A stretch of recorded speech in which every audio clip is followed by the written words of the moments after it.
कधी मीडियामध्ये बातमी म्हणजे दादा नॉट रिचेबल, दादांनी पत्रकारांसोबतचा संवाद टाळला. मुळात त्यांच्या स्वभावात ते नव्हतं. त्यांच्या आवाजावरूनच त्यांच्या स्वभावाच्या संदर्भात सगळे निकष लावून मोकळे व्हायचे.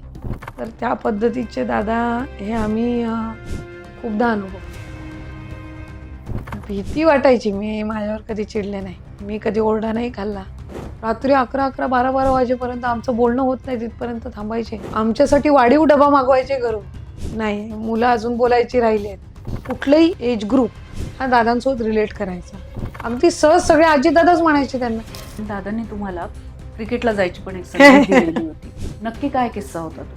इतक्या सगळ्या आठवणी आहेत, पण दादांचं अकाली जाणं ही बातमी तुमच्यापर्यंत कशी आली आणि तुम्ही कुटुंबाची त्यावेळेला नक्की स्थिती काय झाली? मला कधी असं त्यावेळेला वाटलंही नव्हतं कदाचित तो शेवटचा क्षण असेल. आम्हाला नेहमी वाटायचं की थोडा कालावधी का होईना, पण महाराष्ट्राला त्यांच्यासारखा एक मुख्यमंत्री आणि आम्हाला कार्यकर्ता म्हणून त्यांना एकदा मुख्यमंत्री म्हणून पाहता यावं.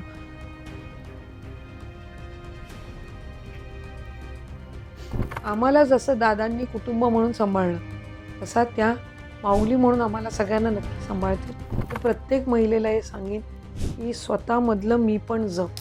हा महिला दिन हा फक्त एका दिवसापुरता नाही, तर वर्षाचे 12 महिने आपण साजरा करू शकतो.